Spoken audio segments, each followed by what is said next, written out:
Olá! Outro dia me fizeram o seguinte questionamento. Alan, por um acaso, aquela previsão de parcelamento das férias em até 3 períodos, trazido pela reforma trabalhista lá no finalzinho de 2017, isso aí também se aplica ao empregado doméstico?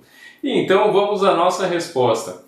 Na verdade, pessoal, não se aplica ao empregado doméstico. Não se aplica por quê? Primeiramente, você deve lembrar que lá no ano de 2015 saiu uma lei, que é uma lei complementar que regulamentou então a profissão do empregado doméstico, mais precisamente os direitos dos empregados domésticos, deveres e algumas coisas sobre as contribuições. Então, dentre elas, você encontrará a previsão que fala sobre as férias, inclusive o parcelamento, o fracionamento das férias, e ele realmente é um pouco diferente. Quando você observa a reforma trabalhista, tudo mais, você vai verificar que lá na CLT, os artigos que constam uma alteração, por exemplo, da reforma trabalhista, ele vai dizer que aquele artigo foi revogado pela lei tal ou ele foi incluído pela lei tal, né? Só que quando você observa a Lei Complementar 150 de 2015, que é a lei complementar da qual eu lhe falei, que traz os direitos das nossas empregadas domésticas, você não vai encontrar alterações nesses artigos. Então não consta. Então isso significa que a reforma trabalhista não alterou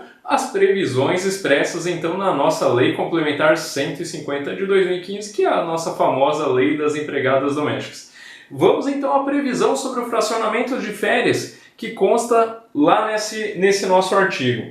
Pessoal, então vocês vão encontrar isso no nosso artigo 17 da Lei 150/2015, e isso vai estar lá no nosso parágrafo 2º, tá? E ele vai trazer o seguinte: o período de férias poderá, a critério do empregador, prestem bem atenção nesse termo que eu utilizei, diferentemente da reforma trabalhista, que alterou o texto da CLT, lá diz que desde que haja anuência do empregado, concordância do empregado, poderá ser fracionado em 3 períodos. Aqui não, aqui diz a critério do empregador e não do empregado. Então, para domésticas, o fracionamento das férias ainda está a critério do empregador.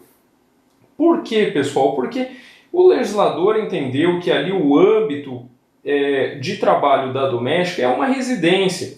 E essa residência, então, a princípio só reside a família, né? No geral, só reside uma família.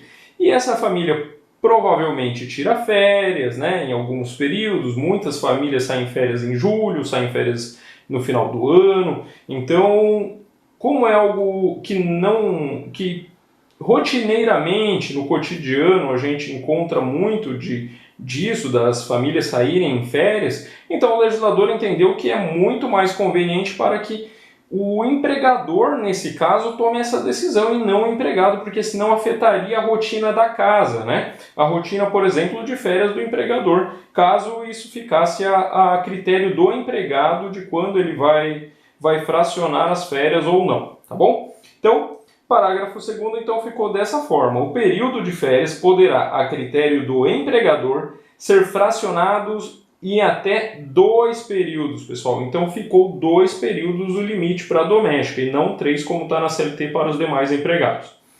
Sendo um deles de, no mínimo, 14 dias corridos.